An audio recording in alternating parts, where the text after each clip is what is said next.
Temps d'arrêt, le podcast sur l'art et la science du coaching, animé par Coach Frank, présenté par Très Bon Point. Bienvenue à Temps d'arrêt.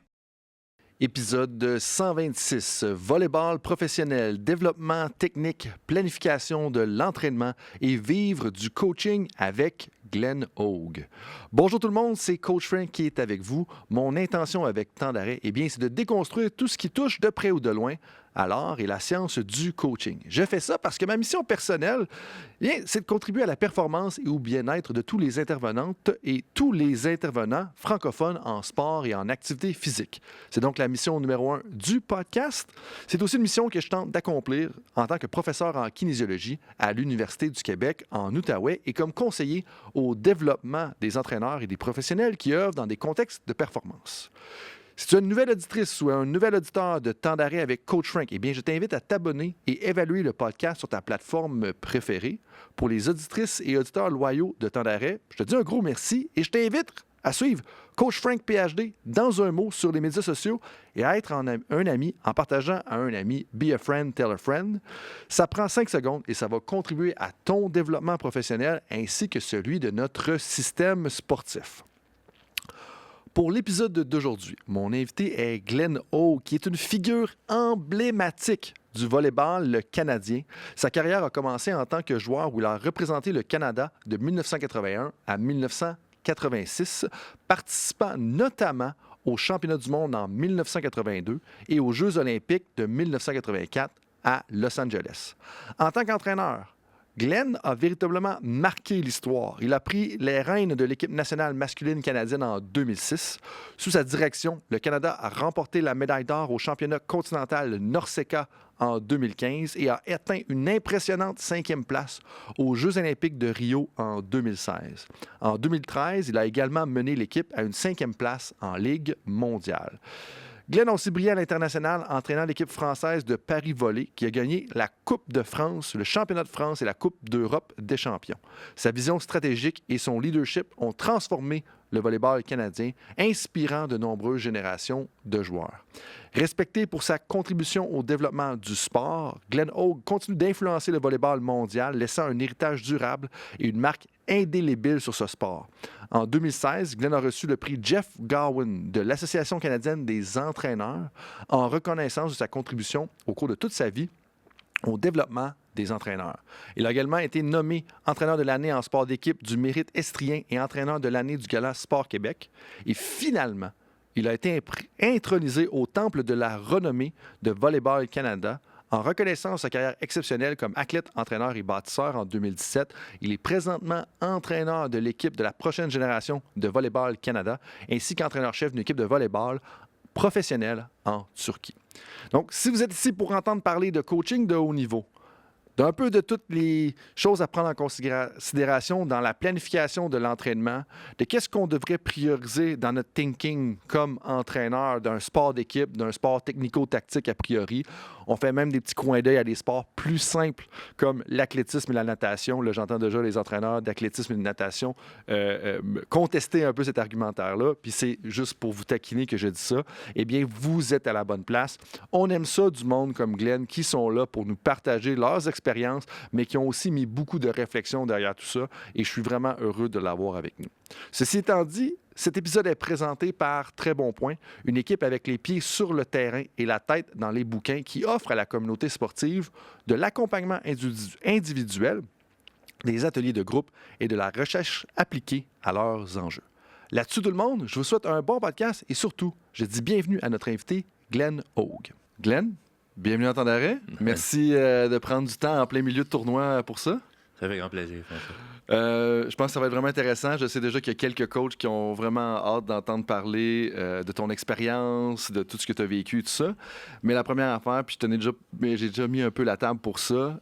Moi, venant de la Beauce, je suis curieux de savoir, parle-moi un peu comment qu'un gars de Lattuc finit par se ramasser être un coach de volleyball professionnel en Turquie. Là, c'est quoi le chemin entre ces deux choses-là? Parce que je suis pas sûr que tu aurais prédit, je sais pas à quel âge que tu es parti de là-dessus, je suis pas sûr que tu aurais prédit que tu te ramasserais à coacher le volleyball professionnel en Turquie. Là. Ouais, non, à ce moment-là, non. Ben oui, je suis né à la Turque, en fait, d'une mère francophone puis d'un père anglophone. Mon père Mon père, c'est une histoire assez particulière. Mon père était dans la marine américaine. Il était en route pour la guerre de Corée dans son bateau, puis la guerre a arrêté, demi-tour.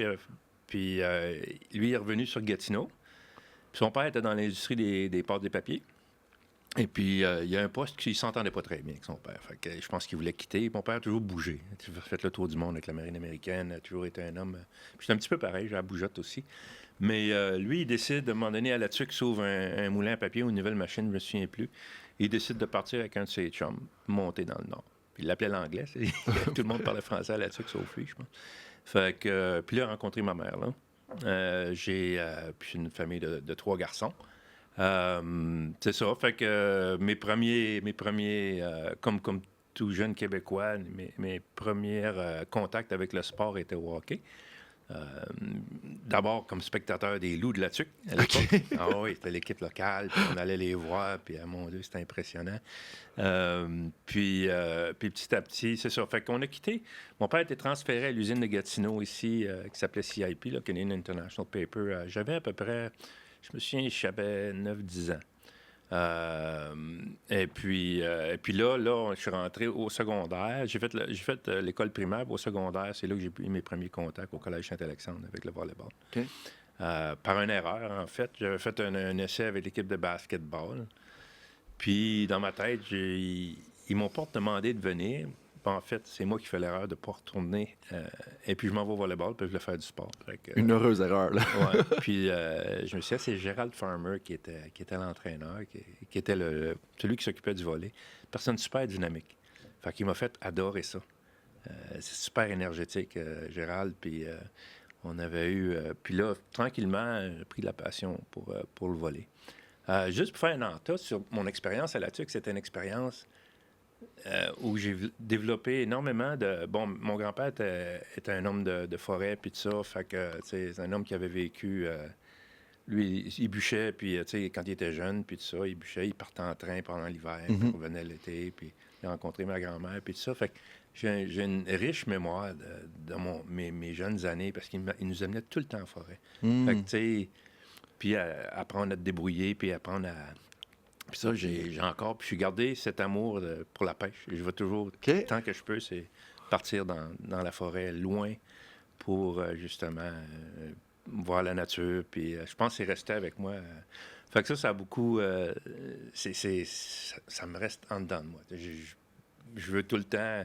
Puis tu sais, ça a été prenant, la carrière de volleyball. Puis c'était un gros sacrifice pour moi de sacrifier. Fait que sacrifier du temps en forêt, pas en nature, mais disons que ça reste encore l'endroit. Puis mon épouse, qui est de Toronto, n'a jamais été une fille de ville, mais elle adore aussi ça. Fait qu'on a du fun ensemble. On y va pas souvent, mais quand on y va, c'est le fun. Bien, intéressant. Puis avant d'aller plus loin pour justement se rendre en Turquie, je suis curieux de savoir, comme avec la vie que tu as aujourd'hui, de coach qui a fait l'équipe nationale, mais aussi coach professionnel, tu me disais, je pense, de septembre jusqu'à avril ou quelque chose comme ça. Combien de temps tu es capable de prendre pour justement aller à la pêche puis aller en forêt? Parce qu'il y a bien des coachs avec qui je discute sur une base quotidienne qu'ils ont un enjeu d'arriver à faire ça. Je serais curieux de savoir à quel point tu es capable de prendre du temps pour ça. C'est comme je le faisais moi pendant les 14 ans où j'ai pris l'équipe nationale. Et puis, je vais revenir un petit peu sur l'historique, pourquoi je suis parti. Ouais. C'est-à-dire que c'est extrêmement prenant. Et puis, j'avais presque pas de temps. Ça veut dire que peut-être une semaine ou 2 de vacances par année. Ouais. Un petit break à Noël, puis c'est pour ça que je partais en forêt quand je pouvais, parce que l'endroit où on allait, il n'y avait pas de téléphone, il n'y avait rien. Je ne pouvais pas lire mes emails. Fait que j'étais vraiment capable. C'est bizarre, ça me prenait comme 2-3 jours pour arriver sur le rythme de la forêt, ralentir. Ça me prenait vraiment 2 jours là, pour... Tu sais, où tu es encore un petit peu... Tu étais à la pêche, tu fais des petites activités. Mais tu étais encore un petit peu là, tu sais, tu roules sur l'adrénaline, on dirait, tu sais, sur le fait que tu es tout le temps stimulé. Puis là, tu arrives à prendre le stimulus que la forêt te donne, ou le lac, ou tu sais, ou relaxer. Puis là, je pouvais me reposer pendant 4-5 jours avant de revenir. Puis là, quand j'ouvrais mon téléphone, c'est dans le nord de Bécomo, j'ouvrais mon téléphone, puis là, ça s'ouvrait.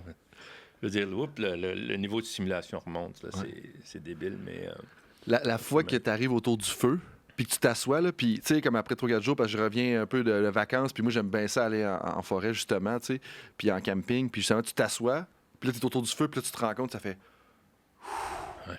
C'est ce moment-là. Là. Puis on le vit tout là, quand on prend ce troisième jour-là. Là, tu commences à récupérer. Exactement. Tu commences vraiment à récupérer. Mais ça prend ça. C'est bizarre, hein? C'est parce qu'on est stimulé en ville, même si je te dis pas, c'est pas le volleyball. Mais regarde, on est rentré tout à l'heure, puis il y avait du bruit. Là, la machine faisait un bruit énorme. C'est ça, là, c'est agressant, veux pas. Tout à fait. Tandis que quand tu s'en vas en nature, ben, tu l'as plus. Donc, mais ça prend un bout de temps, on dirait, à se déshabituer des stimulus de la ville qui sont continuels. Hein. Puis si je retourne au secondaire, justement, quand tu étais un membre de l'équipe du Collège Saint-Alexandre, comme est-ce que tu savais déjà à ce moment-là que tu allais coacher ou c'était comme vraiment je joue, puis après ça, je vais coacher? Parce que comme c'est pas donné à tout le monde de dire hey, à un moment donné, je suis un athlète là, puis je vais m'en aller coacher. Puis en fait, ce qui m'intrigue plutôt, c'est qu'est-ce qui t'a accroché justement au coaching au départ, tu sais? Ouais, on va y arriver. C'est ça. Au secondaire, non. Au secondaire, c'était vraiment encore l'amour du sport. Puis d'arriver d'un endroit comme La Tuque où c'est une petite ville, il n'y avait pas énormément de choses au niveau organisé. C'est beaucoup mieux maintenant comme communauté au niveau de l'organisation des sports. Mais il n'y avait pas grand-chose à l'époque. On parle des années 60. Mais arrivé à Gatineau, où là, j'avais plus accès à différents... J'ai continué à jouer au hockey. Puis là, après ça, mes parents, vers l'âge de 15 ans, c'était les années du rapport Néron sur la violence au hockey. C'était extrêmement violent. Puis mes parents ont dit, oh, stop, là, on va faire d'autres choses avant que ça nous coûte trop cher dedans, là. De dentiste. Fait que, et donc là, je suis passé, si tu veux, à du basket, à du volley. Et puis, mais c'était vraiment l'amour du sport. Faire du sport, j'aimais ça. Tu sais, j'étais vraiment... C'était stimulant. Je sais pas, là, j'ai vraiment eu un kick pour ça quand j'étais à La Tuque, tu sais, à voir le hockey. Puis j'ai voulu faire du sport. Il y a peut-être d'autres enfants qui vont voir un musicien, qui vont vouloir faire de la musique. Donc, ce qu'on appelle, tu sais, dans le talent coach, je sais pas si tu as déjà lu talent coach quand tu parles d'ignition, là, tu sais, on dirait que c'est ça qui me...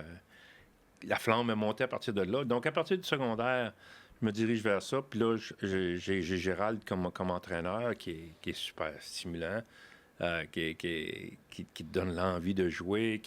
Pendant les matchs, il était très exubérant. Tu étais beaucoup axé sur l'esprit d'équipe, donc la dynamique de groupe. Donc, c'était le fun. C'était vraiment le fun. Donc, il m'a fait accrocher. Puis à partir de là, si tu veux, à partir de là, au niveau du cégep, là, c'est devenu un petit peu plus... Pas plus sérieux. Ben, au cégep, je faisais les deux. Je jouais pour l'équipe du cégep au basket, puis je jouais pour l'équipe du cégep au volleyball. Mais, tu sais, ça, c'était dur parce que les notes en ont pris une shot. C'était vraiment...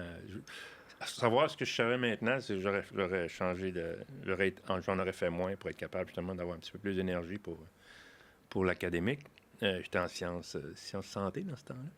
Fait que... mais c'est ça. Donc, après ça... Donc, j'ai fait mes deux ans au cégep.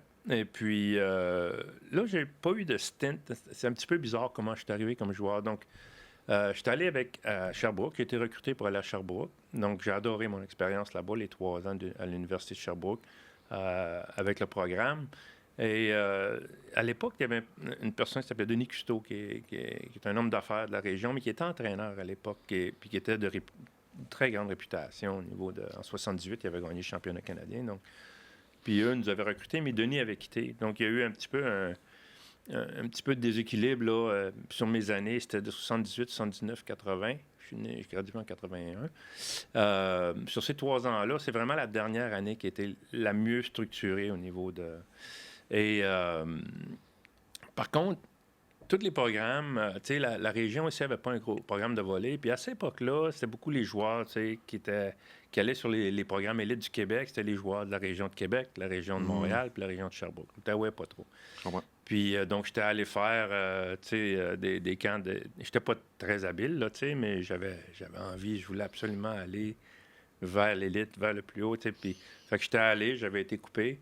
Puis ensuite de ça, je suis parti à l'université. J'ai fait mes 3 ans, super 3 années. Puis c'est là j'ai pris un cours d'enseignant, donc je voulais avoir être éducateur.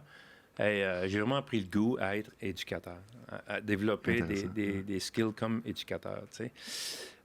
Parallèlement à ça, ma carrière de volley, si tu veux, comme je te disais, la 3e année était la plus stimulante. Au niveau Pierre Bélanger, qui est un ancien joueur des Olympiques de 76, est venu coacher l'équipe. Et là, on avait une belle structure, puis on a eu des bons résultats. Et là, on se dirige. À cette époque-là, tu avais un circuit universitaire et tu avais un circuit civil. Post-76, il y avait énormément de groupes. Tu avais des clubs bien structurés avec des joueurs d'un certain âge. Donc, et à la fin de la saison, ils réunissaient les deux circuits pour un gros tournoi qui s'appelait le Championnat canadien ouvert. Et donc là, je me dirige à ce tournoi-là. Et il y a quelqu'un de la Fédération du Québec qui n'avait jamais vu moi comme étant un potentiel, n'est-ce pas, qui dit, il y a un camp de l'équipe nationale demain. Est-ce qu'il y en a de vous qui, tu sais, qu'il y en a de vous qui veulent participer? Moi, je lève ma main. Ben oui. Donc, le dimanche matin, c'était à 7 h. Donc, je m'en vais là. Il y avait deux gars, Al Taylor, je me souviens, et John Paulson, qui étaient des anciens, justement, de 76, qui étaient les représentants de l'équipe nationale, mais qui avaient joué dans le tournoi. Puis on se présente, on était 2 athlètes. OK. Ouais. Puis, fait que ils nous font faire 2 heures d'entraînement. Moi, j'étais déjà brûlé du tournoi, puis ça avait été difficile, mais tu sais, j'étais vraiment... dans ma tête, j'avais cette idée-là, d'aller à Calgary, le centre était là-bas, puis d'aller au moins faire un essai. Fait qu'ils me font faire ça, fait que là, on pousse à travers la douleur, puis les 2 heures d'entraînement, c'était difficile. 2 heures d'entraînement à 2 athlètes, là. Ouais. Fait que des reps, t'en as. Taylor, c'était un dur. Okay. C'était un genre, là, vraiment à voir si tu voulais vraiment, fait que... En tout cas, passe le test-là, ils me disent quand est-ce que tu peux venir. Puis j'ai dit, je peux pas venir avant le mois d'août vraiment, parce qu'on avait financé un voyage avec Sherbrooke en Scandinavie à cette époque-là, à la fin de la saison. Fait qu'on l'a fait, je peux pas y aller tout de suite. Il dit, c'est correct, tu vas venir au mois d'août. Ce que je savais pas, c'est qu'il y avait eu, eux autres, des échos pendant l'année sur moi, tu sais. Et puis, ils m'avaient identifié. Le Canada, pas le Québec. Puis, je suis parti au mois d'août, j'ai fait 1 semaine de camp. Puis là, c'était l'entraîneur japonais Ken Maeda. Puis, tu sais, les Japonais, c'était une époque où ils surfaient beaucoup sur leur médaille d'or. C'était une médaille d'or en 72. Où là, ils avaient complètement innové les combinaisons tactiques, tout ça. Ils jouaient super rapide. OK, je savais pas. Le Japon a gagné l'or au volleyball en 1972. Il me semble que c'était en Munich, oui. Puis le Japon est où en ce moment au niveau du classement mondial en volleyball? Ils sont quand même dans les 5-6 premiers. Ah, OK, ouais. OK. Parfait. C'est encore pas un gros développement physique, mais c'est encore au niveau de la technicité, c'est incroyable. Ça reste encore leur modèle. Sauf qu'à l'époque où moi, j'étais allé, donc on parle de 81 ou 81, ils surfaient encore cette idée-là, mais c'était une école vraiment axée sur travailler longtemps, puis avoir l'esprit, l'esprit très collectif, très japonais, et puis avoir l'esprit kamikaze, donc le sacrifice à tout prix. OK. Je suis passé une semaine d'enfer. Je te jure, là, il n'y a rien...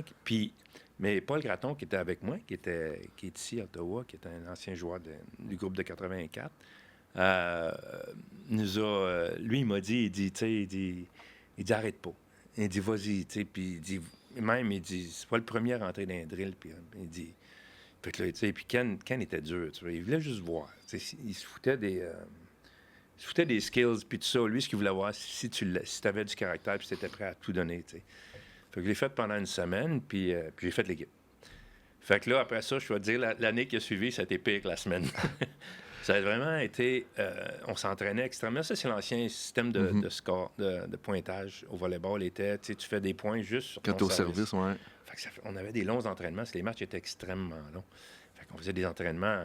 On faisait 2 entraînements de 3 heures par jour. T'sais. De nos jours, tu ne pourrais pas faire ça, même si c'était trop. Même là, à cette époque-là, mais c'était la philosophie japonaise. Ouais. C'est d'en faire. Puis toutes sortes d'entraînement, de gymnastique, de toutes sortes d'affaires. On faisait plein de choses. Ils nous faisaient du tumbling, ils nous faisaient faire... C'était très japonais. OK, intéressant. Donc, il y avait cette idée-là, eux autres. Mais avant, juste avant d'aller plus loin, comme l'idée que tu parles, puis ça m'intéresse beaucoup parce que en ce moment, il y a comme un débat dans le sport de haut niveau, du moins dans ce que moi je vois là, du sport de haut niveau, où est-ce que, tu sais, il y a le côté périodisation, optimisation de la performance, / optimisation de la récupération. Mais tu sais, tu as l'autre côté, tu as des coachs comme, là, je vais prendre des exemples de football parce que c'est mon sport a priori, mais tu as des coachs un peu plus à l'ancienne, comme Bill Belichick, comme Andy Reid. Andy Reid, qui est le coach des Chiefs de Kansas City, qui ont gagné le Super Bowl à plusieurs reprises dans les dernières années, qui sont un peu de la vieille école. Tu sais, en anglais, on dirait hard ass, tu sais, un peu. Ouais. Puis où est-ce que les camps d'entraînement sont encore vraiment difficiles. Les pratiques, c'est comme non, on pratique intense, puis on a du bon volume toute l'année, etc. Puis il y a comme deux écoles de pensée. Où est-ce que, OK, il faut optimiser la récupération, puis tout ça. Puis, tu sais, je pense à mes Eagles, là, qui est mon équipe, qui ont comme vraiment droppé en fait saison l'année passée. Tout était optimisé pour la récupération. Mais à un moment donné, il y a comme un désentraînement. Puis là, tu vois les Chiefs de Kansas City qui n'ont pas fait attention à ça, qui ont poussé leur joie toute l'année, puis c'est comme non, tu continues. Puis finalement, ils ont réussi à gagner le Super Bowl. Puis mon point avec ça, c'est que, tu sais, des fois, puis moi, j'ai vécu là, comme un camp d'entraînement de football avec coach Denis Piché, que je respecte beaucoup et que je salue d'ailleurs, puis qu'il a été un excellent mentor pour moi. Mais tu sais, le camp d'entraînement, là, c'était 11 jours consécutifs de 2 pratiques par jour de 2 heures de football, comme en plein mois d'août. Fait que tu sais, 11 jours consécutifs de 2 pratiques par jour de 2 heures avec du contact. Après 11 jours, t'es raqué à quelques endroits, t'as quelques bleus à quelques endroits.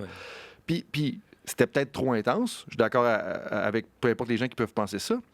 Mais je me demande, toi, où tu te situes par rapport à ça? Parce qu'il y a quand même une valeur à faire, justement, tu sais, des entraînements de 3 heures, 2 fois par jour. Je ferais peut-être pas ça pendant 11 jours, mais je suis comme un peu déchiré parce que je vois les mérites d'être un peu plus tough puis demandant, mais je vois aussi les mérites de la récupération, étant au courant un peu des sciences du sport, tu sais. Bien, c'est ça. Donc, il y a les deux. Donc, il y a une partie aussi qui... Tu sais, l'entraîneur peut peut-être... Quand on arrive dans des périodes de forte sollicitation, tu peux aussi développer du caractère. Donc, tu peux développer certaines filières énergétiques que tu veux faire pour plus tard dans la saison. Donc, dans une PPG, une période on appelle ça les périodes de préparation générale ou de conditionnement, tu sais. Mais quand tu vas mettre l'emphase là-dessus, il faut que tu te dises que peut-être que la qualité technique va en souffrir. Mais ton point, c'est peut-être dire, voir qui est capable de passer à travers ça. Puis si, tu sais, on va peut-être trouver quelqu'un avec un cœur énorme qui est peut-être pas trop skill, mais tu dis, pour le groupe, ce gars-là, là, on va peut-être le garder, tu sais, puis peut-être continuer à le développer. Mais ce gars-là, les autres le regardent, puis on dit, tu sais, une bébite, là, tu sais. Puis, fait que, tu sais, il y a cet aspect-là. Donc, il y a l'aspect sélection, il y a l'aspect développement des filières énergétiques spécifiques pour préparer la saison, de la force, tu sais, de tout cet aspect-là. Et puis, c'est ça, puis la sélection du joueur. Donc à ce moment-là, tu sais, mais il y a un risque. Il y a un risque en forte sollicitation, ce que j'appelle par exemple, on fait des chocs de charge des fois. On fait 2 grosses semaines à haut volume, ou comme tu dis, peut-être 3 semaines à haut volume, ou 11 jours à haut volume. Il y a un risque à ça. Donc, il faut que tu aies l'œil pour dire, OK, est-ce qu'on là, on est à la limite. Là, la prochaine fois, ça va être la fracture, ou, tu sais, on va avoir le bris, là, tu sais, chez certains joueurs, ou c'est... Là, au niveau des techniques, c'est messy, là. Puis on le voit, nous autres, avec les athlètes. T'sais, on le sait quand on... Puis à un moment donné, cet été, c'est arrivé. Puis même dans ayant un jeune groupe, on sait que c'est des étudiants athlètes. Donc, on les met... On fait une planification pour l'été, puis souvent, on fait l'erreur de peut-être trop en donner au début. Là, on les voit faire ça, on les voit caler. Puis là, il vient le risque de blessure. Fait que là, ce qu'on a fait, tout simplement, c'est qu'on a dit, OK, jour 1 en musculation, on va le diviser en 2 pour avoir plus d'énergie pour mettre l'accent sur la technique. Otherwise, on va passer énormément de temps à bâtir le physique. Puis c'est quoi qui va nous faire gagner? Mettons que prends 2 corps arrière. Mets-en un en salle de... Même génétique, même gars.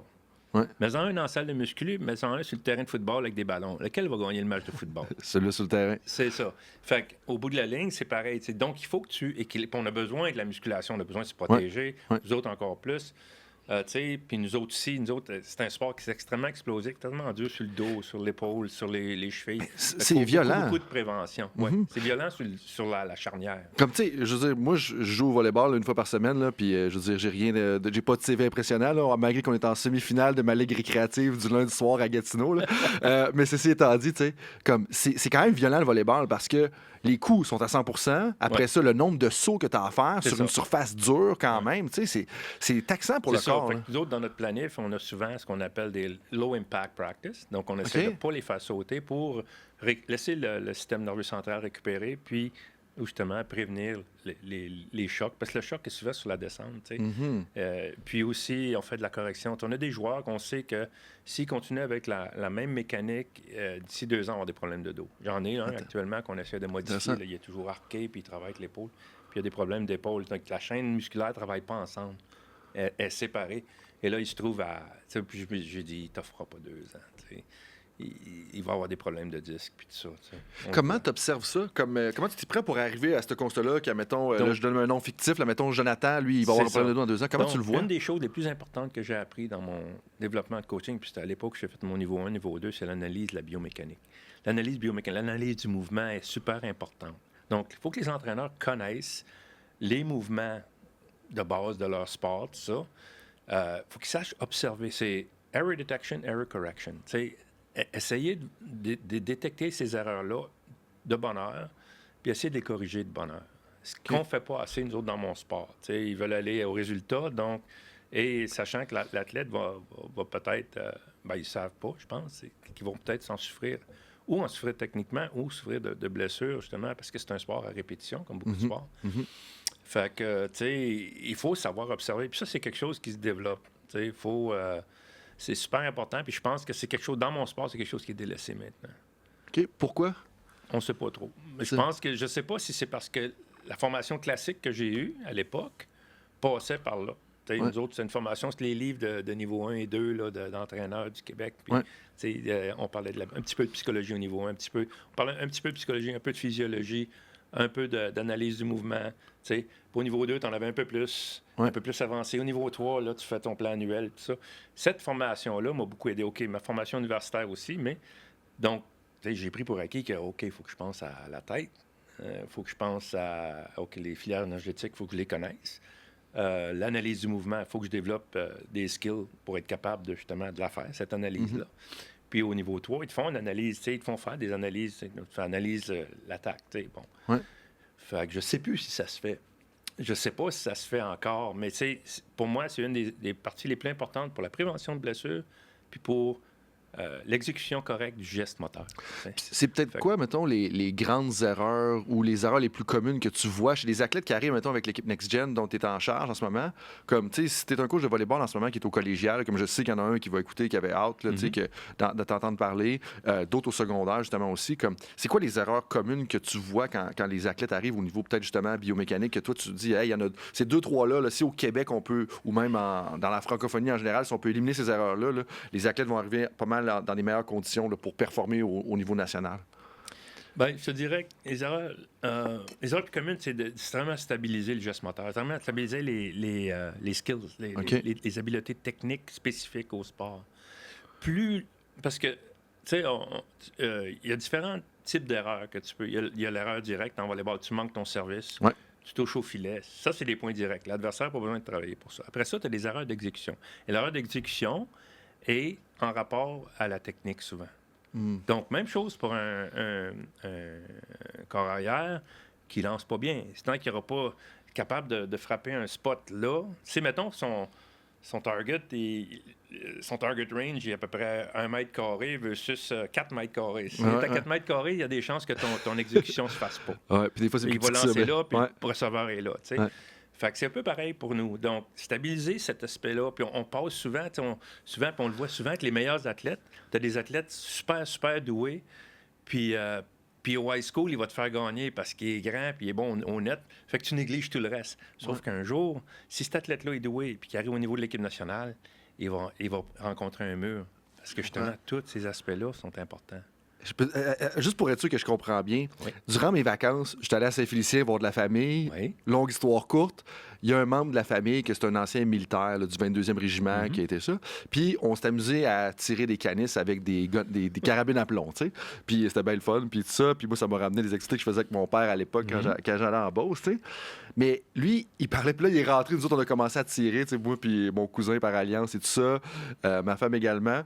Puis là, lui, il est comme rentré par après comme ex-militaire. Puis là, t'as dit, attends un peu, là. Il dit, là, il faut qu'on travaille sur notre grouping, là. Tu sais, il dit, avant de comment, parce que là, on essayait de voir la carabine à plomb, c'était quoi la drop, tu sais, comme on tirait, puis après, à la trajectoire, puis rendu, mettons, à 100 pieds, là, je sais pas si c'était 100 pieds, là, peut-être 50 pieds, là, comme, est-ce qu'elle drop de 1 pouce, 2 pouces, 3 pouces, tu sais, combien, puis tout ça. Puis là, lui, il est arrivé, attends un peu, là. En premier, on va voir si on a un grouping. Fait que là, il commence à tirer, puis il dit, là, le grouping, il ressemble à ça, tu sais.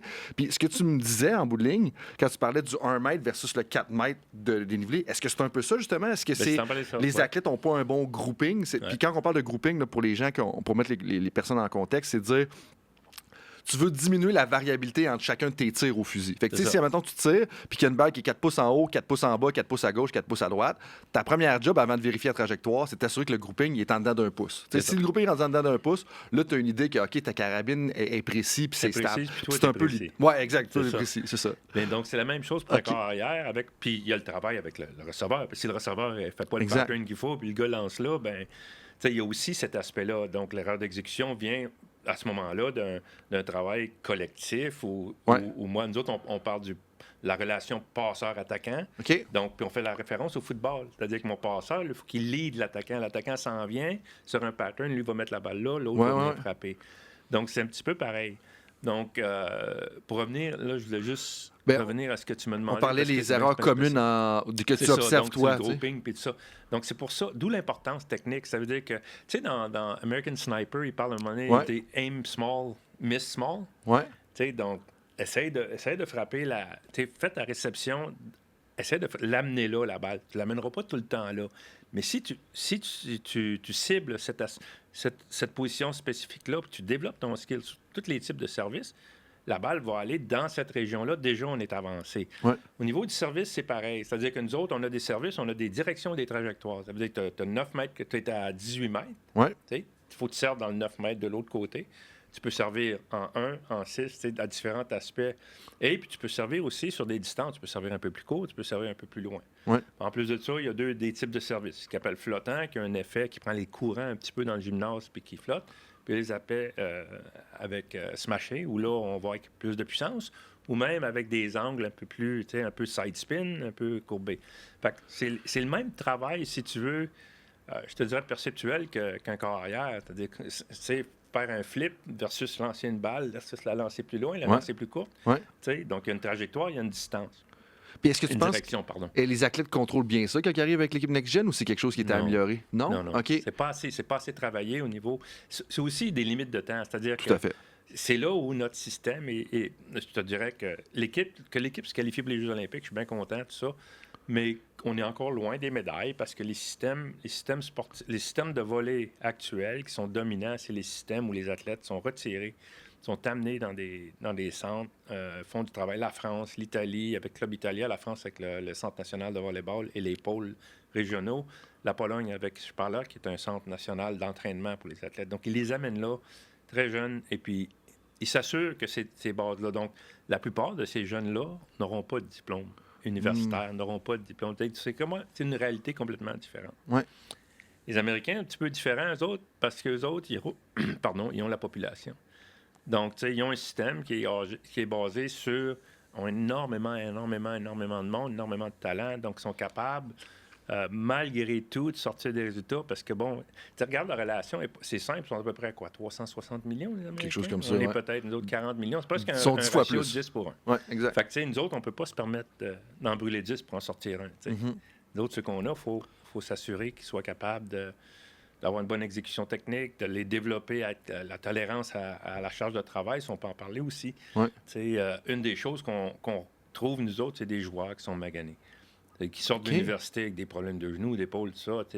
Et l'une des choses bien importantes, c'est ce qu'on appelle le structural tolerance, c'est de développer la tolérance structurale avec nos jeunes. C'est pour ça que l'importance du travail de résistance, du travail de musculation, même à un jeune âge, même avec poids de corps, pour justement les préparer à être capables de soutenir des heures et des heures d'entraînement et augmenter en intensité, puis tout ça, Ouais. Et on se rend compte que pour l'étudiant athlète, c'est difficile. Donc, c'est pour ça que souvent, les entraîneurs vont au résultat. Donc, ils vont aller chercher le résultat parce qu'ils ont peu de temps. Ouais. Et là, on néglige certains aspects de ça.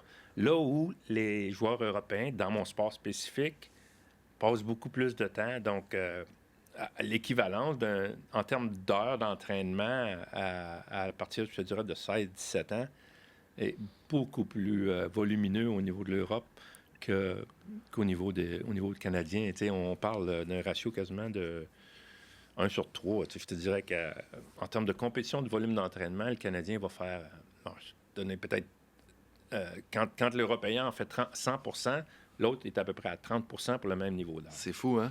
Fait que pour faire avancer l'athlète dans ces sports spécifiques-là, C'est sûr que le joueur européen est ici, le joueur canadien est là. Puis nous autres, on essaye de réduire ça avec les programmes Next Gen. Là, on introduit beaucoup de musculation, tout ça, de la correction des... Et c'est toujours ce qui fait qu'on a toujours un petit peu un gap. Là. Mais justement, comme en parlant des différents programmes internationaux, comme c'est quelque chose que j'avais pas prévu de parler, mais tu m'en as parlé un peu avant qu'on commence la conversation officielle un petit peu. Tu as passé du temps dans les dernières années à réviser les 20 meilleurs programmes au monde. Ça, ouais. Comme, qu'est-ce qui ressort d'autre que ce que tu viens de mentionner là? Comme, c'est quoi les grandes tendances, les grandes choses qui ressortent? J'ai pris les 20 meilleures équipes au monde. Ouais. J'ai mis la population du pays, s'il y avait des ligues professionnelles, s'il y avait des systèmes de développement, puis au système universitaire. Puis là, tout simplement, ce que j'ai fait, je regardais, par exemple, on regarde le Canada. Bon, pas de ligue professionnelle, système universitaire, système scolaire de base. C'est pas un système de club comme il y en a en Europe. Puis là, j'ai pris à peu près le nombre d'heures. Fait qu'on a un nombre d'heures limité parce que c'est des étudiants athlètes. Si tu prends les Américains, eux autres, c'est la population qui fait la différence. On vient de le mentionner. Ouais. Donc, ils ont un système universitaire aussi, mais super développé, où il y a énormément d'argent dans le système sport universitaire américain. Et donc, on a plusieurs athlètes qui quittent d'ailleurs pour y aller. Et en termes de nombre d'heures, déjà, les Américains font plus que nous. Sur 4 ans, nous, on fait à peu près 5 ans d'université, dépendant des athlètes. Mais sur 4 ans, tu veux faire un comparatif en volleyball, je te parle, là. C'est à peu près l'équivalent, sinon plus, même sur 4 ans, ils vont s'entraîner plus. Parce qu'avec les règles qu'ils ont aux États-Unis, par exemple, à l'automne, ils vont faire beaucoup de musculation de travail en gymnase. Puis leur année de compétitivité est de janvier à mai. Là, ils jouent le match. Ah, intéressant. Ouais. Puis les filles, c'est le contraire. Mais ils font du travail de base. Nous autres, on n'en fait pas de travail de base. Donc, on rentre les joueurs au niveau de septembre. En octobre, la saison de compétition commence. En décembre, c'est arrêté pour les examens. Ils recommencent en fin décembre.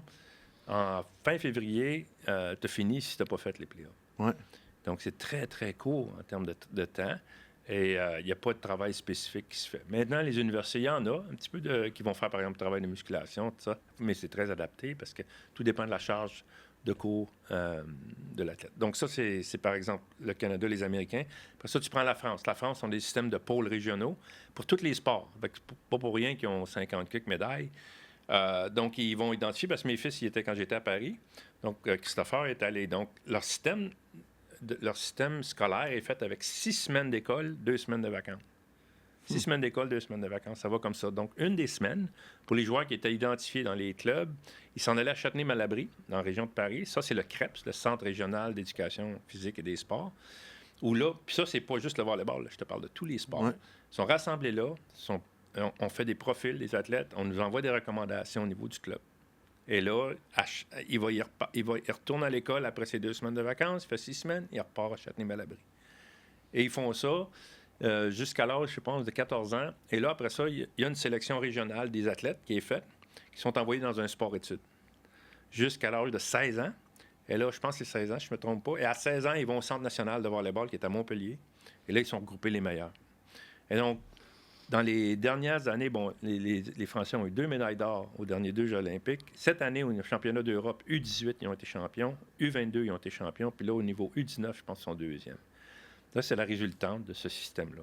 Ouais. Les Italiens ont un système pareil de développement qui s'appelle Club Italia, qui est un petit peu différent, mais il regroupe les meilleurs athlètes sur certaines périodes. Pourquoi ils ont fait ça? C'est justement pour développer les qualités. Parce que là, on vise l'élite éventuellement avec ces jeunes-là. Et pourquoi qu'on fait ça? Bien, c'est très bon de faire le profil psychologique, technique, tout ça, pour faire des recommandations au club. Et après ça, ils retirent un peu les jeunes. Ils vont, là, sport-études, là, on commence à aller faire de la correction des skills puis tout ça, pour s'assurer que quand ils vont passer au CNVB, bien là, ils ont un certain niveau. Et là, au CNVB, les jeunes étudient, mais je te dirais que c'est des joueurs qui vont être des professionnels. Donc, à partir de 16 ans, déjà, c'est identifié. La plupart d'eux n'ont pas des diplômes. Ouais. Contrairement à nous, on a beaucoup, beaucoup plus. On a des étudiants athlètes, la plupart vont sortir avec des diplômes universitaires. Mm-hmm. Ça, c'est une réalité très européenne. La plupart des joueurs professionnels, tu les vois à partir de l'âge de 18 ans, sont déjà plus à l'école. Ouais. Puis là, ils font une carrière pro. Tu le vois qu'il y a quelque chose de charnier je sais pas si charnière, c'est le bon mot, là, mais peu importe, on se comprend, là, pour entre l'âge de 14 à 18 ans. Ouais. Puis, tu sais, un des enjeux un peu de la structure québécoise, c'est que le sport-études commence trop tôt. Tu sais, comme moi, à mon avis, là, selon tous les travaux que j'ai faits, comme à 12-13 ans, il faut qu'ils choisissent un sport, puis là, ils se mettent à choisir ce sport-là, puis à faire 15 heures par semaine. Ouais. Alors que ce que les fédérations dans le monde, qui ont du succès dans le monde, là, puis on peut rentrer hockey Finlande, on peut rentrer badminton Danemark, puis tout ça, comme... Ce qu'on sait, c'est que ces fédérations-là qui ont du succès généralement à travers le monde, comme ça va plus être vers 15, 16 ans, qui vont faire la sélection, 14 ans, puis là, tu as mentionné justement ce chiffre-là. Mais à partir de cet âge-là, il y a quand même une certaine intensité, puis en fait, je devrais dire un volume qui doit venir avec pour être prêt justement à atteindre le plus haut niveau à 18, 19, 20 ans. Exact. Ce que nous, on n'a pas tendance à faire parce que, pour tous les bienfaits du système canadien, puis là, je sais que tu as le drapeau du Canada, puis tu fais partie de certains programmes, mais je suis curieux d'avoir ton avis là-dessus, tu sais. Pour tous les bienfaits du système canadien, où est-ce qu'on prend soin de l'athlète, on est à l'écoute de l'athlète, on ne veut pas brûler les athlètes. Puis, tu sais, comparativement à d'autres pays, on prend soin de notre monde, même si, là, je sais qu'il y a du monde qui vont me dire que comme on a encore des croûtes à manger sur des aspects. Oui, c'est sûr. Je ne veux pas rentrer là-dedans, c'est vrai, mais on est quand même avant-gardiste. En tout cas, selon moi, les conversations que j'ai avec des gens d'autres pays, on prend quand même soin de notre monde, puis on est quand même beaucoup à l'écoute. On a du progrès à faire, mais on n'est clairement pas en arrière de la parade à l'échelle internationale là-dessus.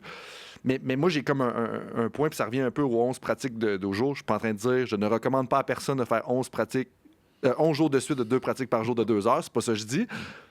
Mais il faut quand même pousser à un moment donné, parce que si on veut se rendre à l'élite mondiale, mais il faut prendre les moyens pour se rendre à l'élite mondiale. Puis c'est pas en pratiquant 3 fois semaine, 2 heures, que tu vas te rendre à l'élite mondiale, que tu le veuilles ou non.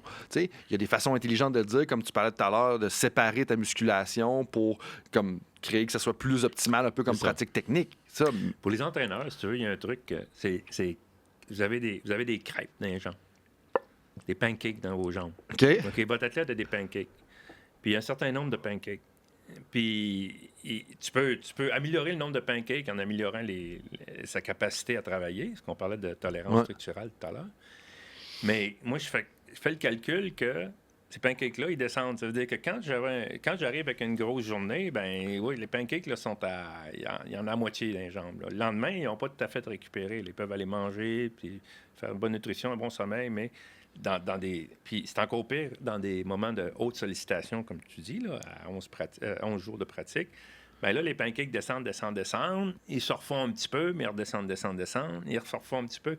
Fait que ce concept-là des pancakes, moi, je le garde dans ma tête tout le temps, puis j'en parle souvent avec mes préparateurs physiques, entre autres, parce qu'eux autres, ils voient, tu sais, s'il est en forme, il va gagner. Je suis pas sûr qu'il va gagner. Moi, j'ai besoin de travailler les systèmes, ou j'ai besoin d'introduire quelque chose de nouveau à cet athlète-là, ou d'y faire comprendre. S'il est fatigué, tout le monde, tu peux demander à n'importe qui, quand tu es bien fatigué, essaie de produire quelque chose, que ce soit écrit, que ce soit, tu sais, bien difficile quand tu es fatigué. Fait que faut que je les aie en situation de récupération complète ou récupération incomplète, mais au moins une certaine récupération. Fait que ton nombre de pancakes, lui, descend. Là, on rentre en compétition, donc on s'entraîne moins. Là, on veut piquer pour essayer d'arriver au meilleur.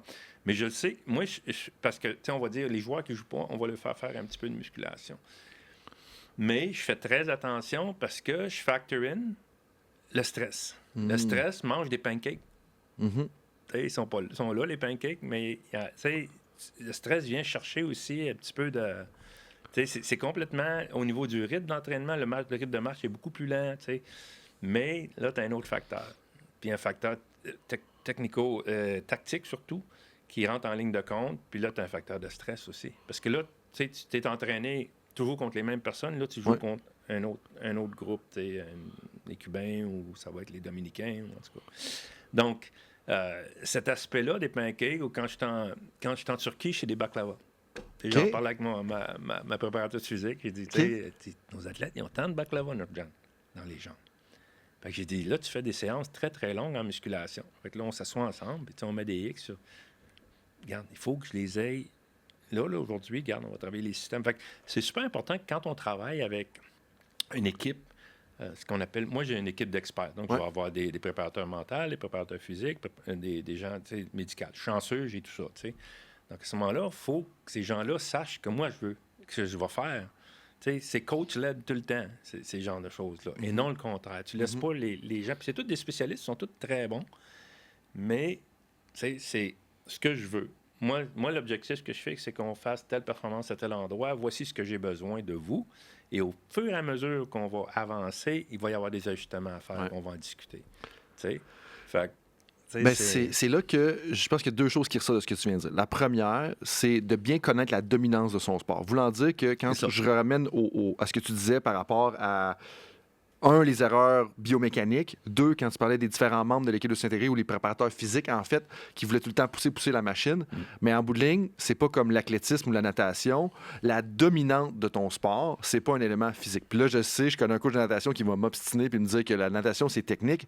C'est effectivement très technique. Oui. Mais ultimement, c'est une performance physique. C'est le facteur numéro 1. Tandis qu'au volleyball ou au baseball, c'est technico-tactique. Puis là, même, je serais curieux de savoir est-ce que c'est le technique ou c'est le tactique. Ça pourrait peut-être... C'est les deux, si tu veux. L'exécution vient du fait que si t'es bon techniquement, ça va améliorer la capacité à exécuter. Donc, ton quarterback, s'il est capable de lancer, s'il est capable d'être précis, ça se développe. Hein? C'est un pattern moteur. Ouais. Lancer à des distances, lancer à des directions, puis lancer sur des trajectoires plus courtes, lancer... C'est tout un aspect technique où le cerveau va fonctionner. Et là, c'est en relation aussi à la capacité à ton receveur, d'attraper le ballon, puis 2, d'être capable de runner les patterns qu'on veut. Donc, puis là, on rentre aussi dans la tactique. Donc, il y a toute la partie des patterns, puis des jeux là, avec les XO, comme tu disais. Mais vois-tu, il y a certaines positions, puis je serais curieux de faire le parallèle avec le volleyball, puis je t'encourage à aller aussi profondément que tu veux. Tu sais, il y a certaines positions au football, puis dans d'autres sports aussi, que, tu sais, si ta technique est un peu moyenne, mais que tactiquement, tu es vraiment allumé, tu peux vraiment bien t'en tirer. Je vais te dire comme, mettons, demi de sûreté ou maraudeur, là, si on va utiliser les termes francophones, safety. Une technique va toujours t'aider, mais ultimement, si tactiquement tu comprends ce qui se passe, tu devrais être capable de faire des jeux en tant que tel. Puis je serais curieux de savoir au volleyball s'il y a des positions qui sont un peu plus comme ça. C'est pareil. Donc, c'est la prise d'information, la prise de décision. Et t'en as qui sont meilleurs que d'autres à ça, tu sais. Donc, j'avais un passeur qui était vraiment paresseux, avec qui j'ai joué il y a longtemps, mais c'était un des meilleurs. Okay. Il avait un feeling pour la game, puis c'était vraiment au niveau tactique. Il était très bon là-dessus. Puis, il était relativement skill, mais il n'aimait pas ça travailler. Fait que, mais il avait ce sens du jeu-là. Puis, il y en a qui l'ont, là que ça devient inné, on dirait. Tu ne sais pas trop pourquoi. C'est pour ça que c'est dur de catégoriser des athlètes. Tu as l'athlète très discipliné qui va toujours te faire. Tu as l'athlète un peu plus paresseux, mais très doué. J'en ai vu plusieurs, ça, dans ma carrière, dans différents sports. Puis, il y avait un joueur, Richardson, un joueur d'handball à Athènes, quand j'étais avec l'équipe de France comme adjoint. Puis, c'est un des meilleurs joueurs au monde. Puis lui, il dormait. J'en ai parlé avec son entraîneur. Dans ce temps-là, c'était Constantini qui était l'entraîneur de l'équipe de France. Puis, on s'était rencontrés. Puis, j'avais parlé de Richardson. Puis, lui, il dort toute la journée. Okay. Il manque les entraînements du matin, mais toujours présent. Tu dis, tu veux que ton joueur soit discipliné, qu'il se couche de bonne heure. Mais lui, c'était pas ça. Par contre, la performance était tout le temps là. Donc, entre les modèles qu'on veut voir, il y a des réalités qui sont différentes. Puis, j'en ai vu plein là, de ça. Là, dans tous les sens. Donc, pour moi, si tu veux, ça n'empêche pas que la technicité ne veut pas... les Français sont très joueurs culturellement, ils sont très, très ludiques dans leur façon de leur approche. Mais n'empêche que leur système a fait qu'ils ont stabilisé les techniques très, très tôt. Et ça te prend la technique pour être capable de jouer un jeu. Si tu n'es pas capable d'exécuter la technique, tu ne seras pas capable d'exécuter un jeu ou de faire... Et donc, je pense qu'eux autres, ils l'ont fait tôt, puis ces joueurs-là ont amené cet aspect ludique-là un petit peu plus tard, mais avec ces très bonnes bases-là. Quand tu as les bonnes bases, c'est plus facile d'exécuter, puis tu avances beaucoup plus vite. En tant qu'équipe, tu peux avancer plus vite si tu as des bonnes bases, parce que contrairement, mettons, à une équipe qui est un petit peu moins bonne, tu risques de les dominer.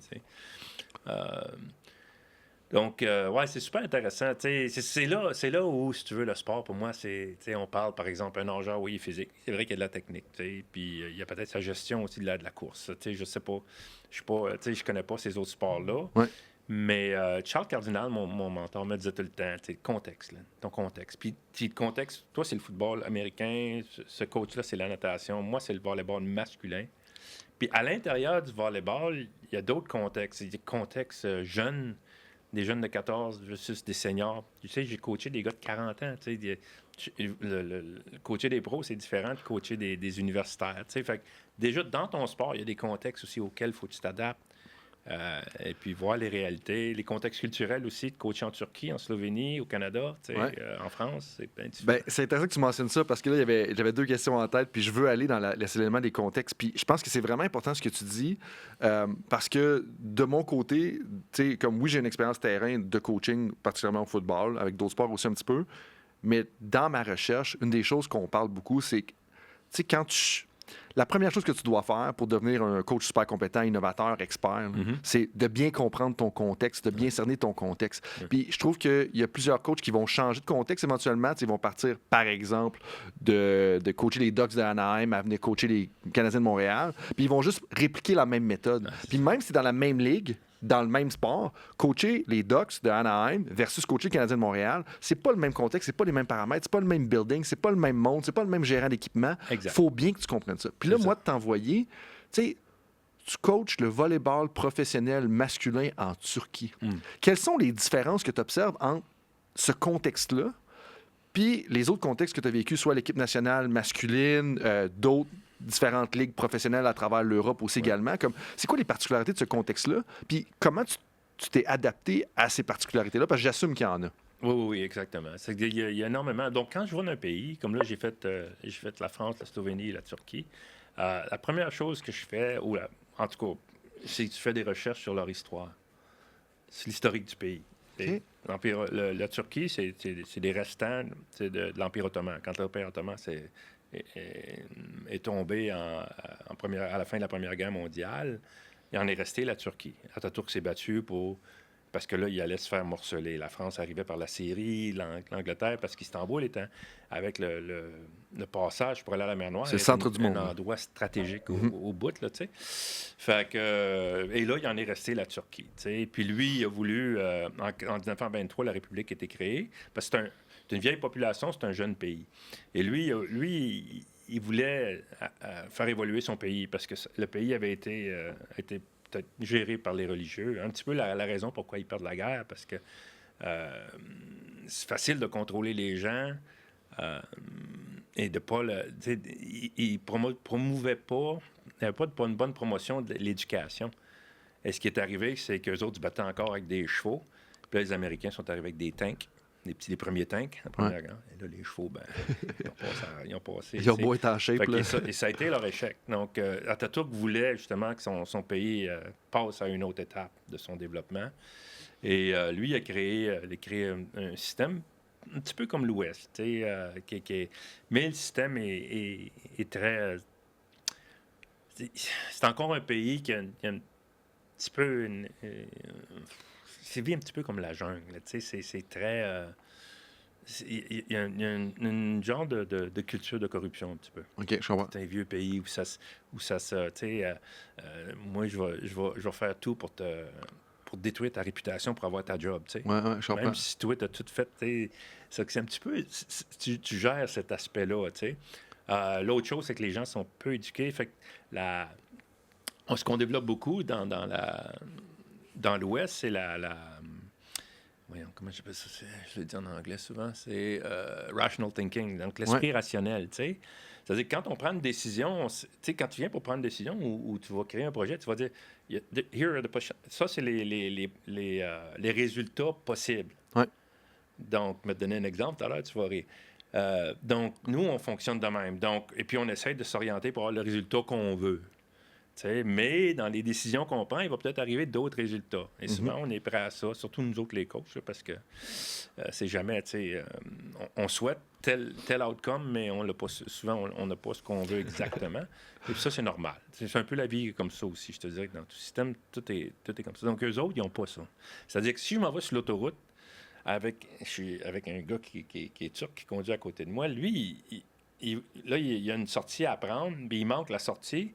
Lui, il va reculer sur l'autoroute parce que c'est ça qu'il doit faire. Lui, il ne se rend pas compte dans sa tête que si je recule sur l'autoroute, je risque de provoquer un accident. T'sais? Lui, il dit non, c'est là qu'il faut que j'aille, je me tasse, je recule, je rentre là. Par exemple, tu as des voies, t'as une voie, ben, il peut se ramasser 3 chars, un à côté de l'autre, dans cette voie-là, sur une sortie. Donc, c'est... Sachant que, bon, ça, c'est le respect. Ce qui fait que les systèmes fonctionnent, c'est le respect des lois, right? Le respect des règles. Presque Wild, tu sais. Mais là-bas, c'est un petit peu... C'est beaucoup de travail à faire de ce côté-là. Donc, tu peux voir un peu comment les athlètes peuvent être...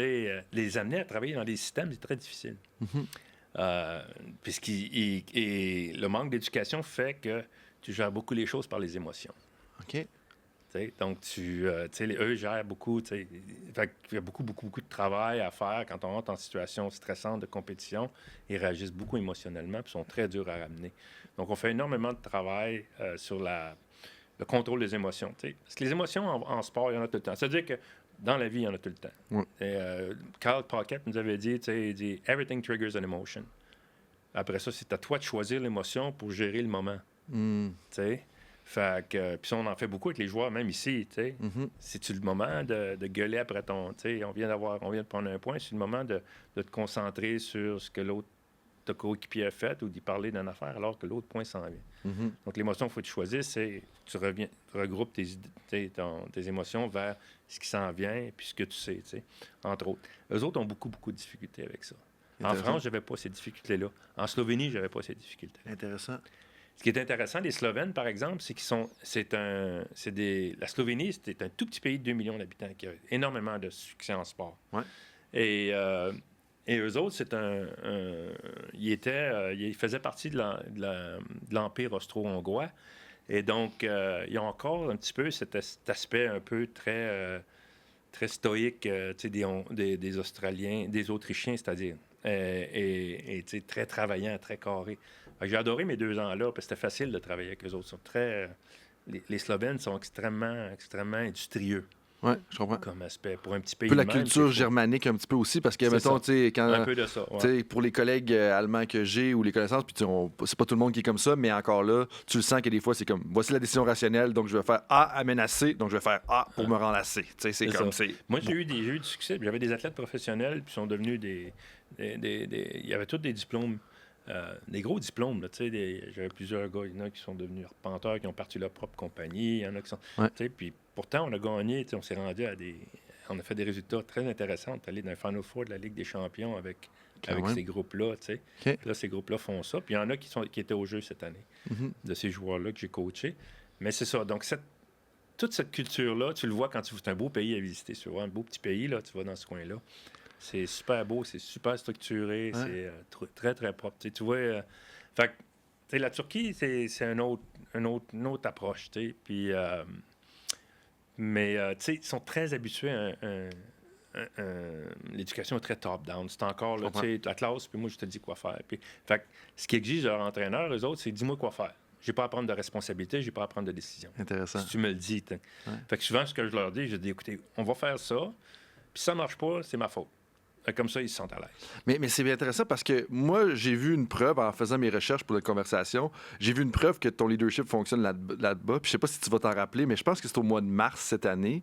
Il y a un athlète de l'équipe adverse, de ton équipe, qui a smashé. Puis il a smashé ça direct sur le cabochon. Puis là, je t'ai resté debout, t'es pas bougé dans du tout. Mais là, comme tu sais, il y a une chute. C'est pas sur le cabochon, c'est dans les bijoux de famille. Dans les bijoux de famille, OK, parfait. Donc là, il smash, puis là, direct dans les bijoux de famille du coach. Mais instantanément, tu as tous les athlètes qui sont venus te chercher, qui ont venu essayer de remonter. Puis moi, j'ai dit, ça, c'est une preuve que ton leadership fonctionne. Parce que il y a la différence entre réaction instantanée puis une seconde plus tard, OK, le coach s'est fait frapper, on devrait aller l'aider, ou les joueurs sur le banc. Mais j'ai vraiment vu tous les joueurs, là, puis c'est un clip qu'on va mettre en lien là, dans la description de l'épisode, là, ça, mais je trouvais ça super intéressant parce que moi, c'est là que tu vois que le leadership fonctionne. Puis c'est pas évident d'avoir un leadership efficace dans une culture qui n'est pas la tienne nécessairement, non, même si tu as une crédibilité dans ton sport. Clairement qu'à travers le monde en volleyball, je pense que tu te promènes, puis les gens, ils savent que tu sais de quoi tu parles. Tu sais. Mais il y a l'aspect expertise technique, puis expertise de gestion de l'équipe. Puis ça, je veux vraiment te lever mon chapeau. Là-dessus, je ne sais pas si tu as quelque chose à renchérir là-dessus.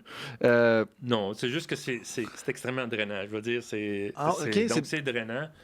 Parce que, tu sais, veut pas, c'est leur culture. C'est pas moi qui va la changer. Tu peux changer la culture autour du groupe, puis tu peux aider les jeunes à grandir. Mais ils reviennent... c'est quoi l'expression? Ils reviennent souvent à...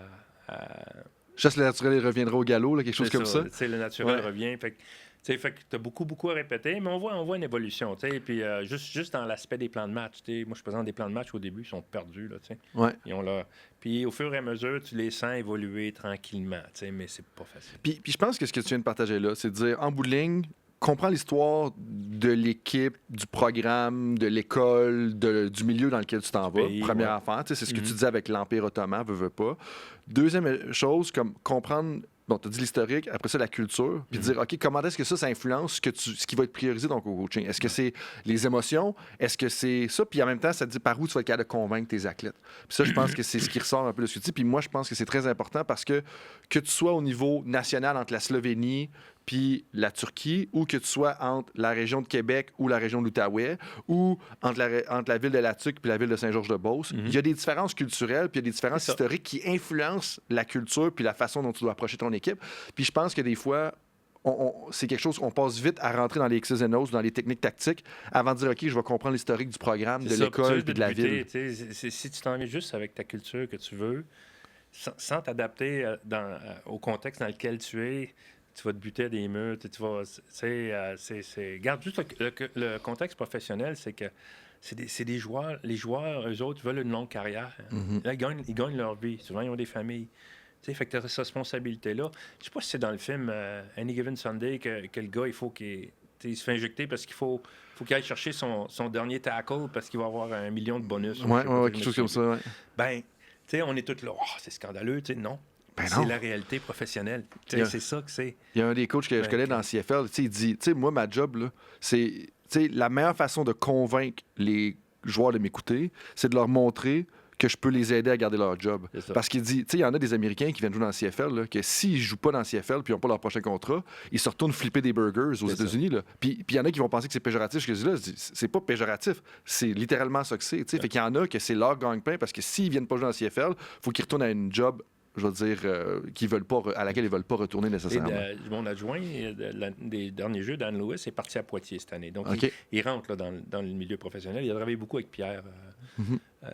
Ils ont travaillé avec Pierre Toudel-Picard pour développer justement toute son expertise en coaching.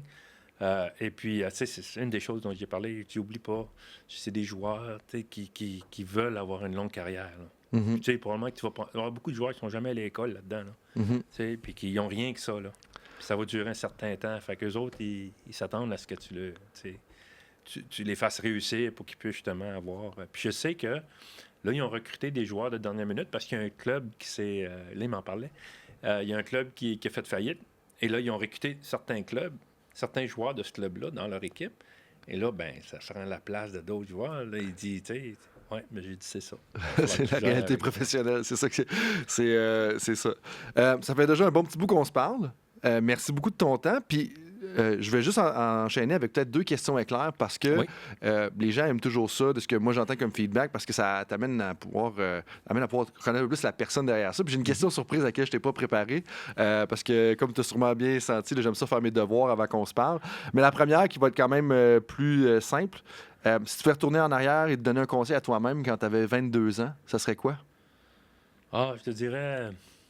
À 22 ans? Je te dirais être... en termes d'efforts, ça fait, faire des efforts plus intelligents. C'est-à-dire que j'étais capable de travailler, mais je pense que si j'avais travaillé plus intelligemment, ça aurait avancé un petit peu plus vite. Je l'ai appris avec le temps, mais puis aussi être plus patient. Que l'apprentissage, puis je pense que c'est un des problèmes de tout le monde, c'est que l'apprentissage, c'est long. L'apprentissage, c'est presque l'échec continuel, surtout quand tu passes une étape, je contrôle ça, il faut que je passe à l'autre étape, ben là, on va échouer encore avant d'y arriver, je pense que c'est le conseil que je me donnerais, là, travailler plus intelligemment puis être plus patient. Être patient parce que les erreurs, ça fait partie de la vie, puis dans tous les aspects de notre vie. C'est le timing que tu dis ça est incroyable pour moi. Maintenant, dernière question. J'aime bien le jeu Start Bench Cut. Okay? Puis là, ça, c'est la question surprise. Puis je vais t'expliquer qu'est-ce que c'est. C'est parmi les 3 options que je vais te donner. Faut que tu choisisses ce qui va être classé comme partant, sur le banc ou tu coupes. Fait comme si tu faisais une équipe. Je vais te donner... mes informations m'ont dit que tu aimais bien le whisky. Donc, on partage ça en commun. Je vais te donner 3 sortes de whisky. Il faut que tu choisisses lequel qui est partant, lequel qui est sur le banc, puis lequel que tu coupes et que tu ne revois plus jamais de ta vie. Option A, un Scotch Whisky Oban 14 ans. Le B, un Laphroaig 10 ans, un peu plus fumé, un peu plus corsé. Et puis C, le Lagavulin 16 ans, qui a été nommé meilleur whisky au monde en 2024. Donc, Oban 14 ans, Laphroaig 10 ans ou Lagavulin 16 ans. Lequel qui est partant, lequel qui est sur le banc puis lequel qui est coupé?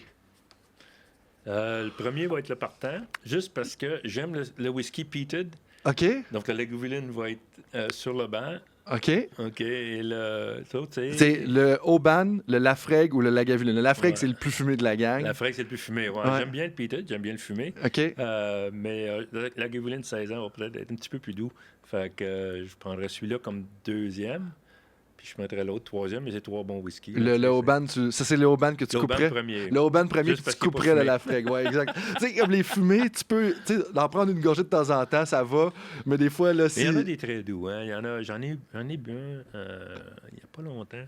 Je me souviens plus du nom, mais il était correct, là, mais quand ils sont vraiment, vraiment peated, tu peux pas en boire beaucoup. Ben non, c'est ça, c'est comme t'en prends un ou deux, puis là, des fois, t'as l'impression que tu bois un cigare, là, tu sais, c'est comment, je correct un cigare de temps en temps, mais je sais pas si je veux boire un cigare, mais le Oban, c'est un bon choix aussi, comme tout à fait, mais le Lagavulin 16 ans, il va falloir que j'y goûte, là, avec le vote qu'il y a eu, mais super, fait que si les gens, te rencontrent à quelque part, ils vont savoir quoi t'offrir en premier, arrivez pas avec un Laphroaig, priorisez le Oban 14 ans. Glenn, merci beaucoup, ça a vraiment passé vite. Merci beaucoup de ton expertise, ton expérience, d'avoir partagé ça avec tout le monde. Je te laisse peut-être le mot de la fin. Si tu as quelque chose à dire à l'auditoire, à retenir avant de partir. Je dirais que Charles, sur ses présentations, il mettait une pyramide à la fin. Sa dernière, puis il disait toujours It's not about the brick, it's how you put them together. Fait que j'ai toujours aimé cette quote-là. Fait que je vais vous laisser là-dessus. C'est pas à propos de la brique, c'est comment on les met ensemble, comment on agence tout ça. Puis l'autre chose, c'est que c'est complexe, le coaching, parce qu'on travaille avec l'humain.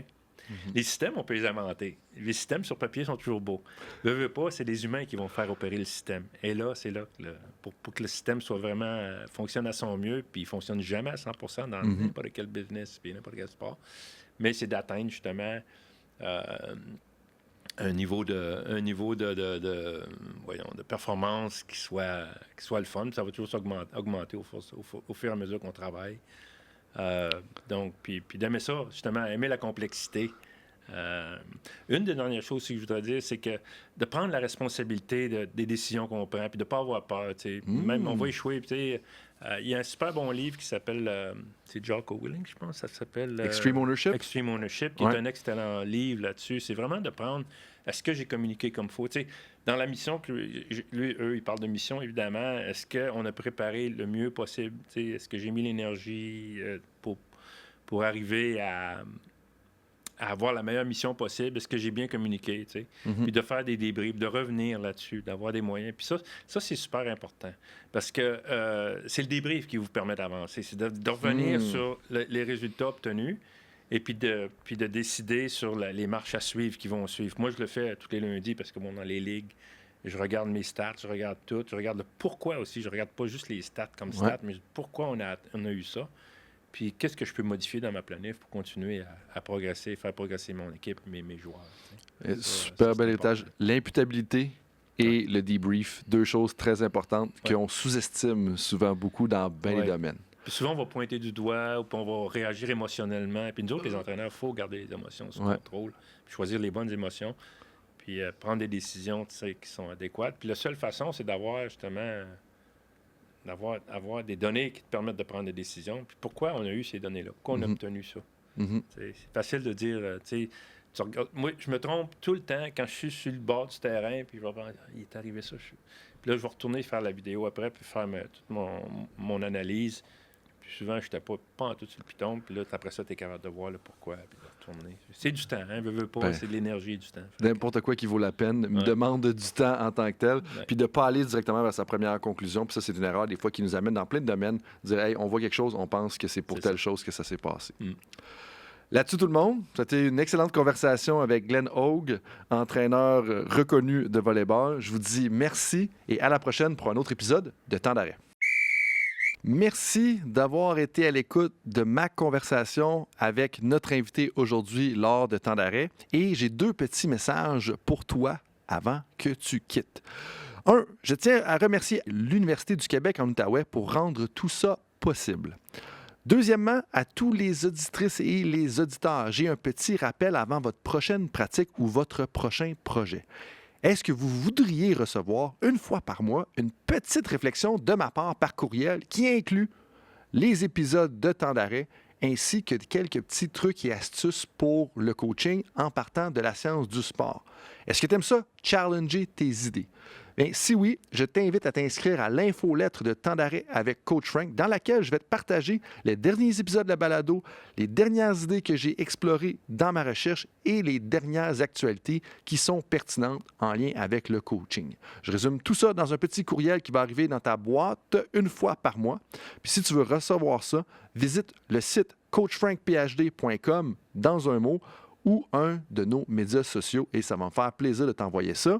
Le but, c'est de vous aider et de vous challenger dans vos idées. Autrement, je te dis merci d'être avec moi dans l'aventure de Temps d'arrêt et je te dis à la prochaine.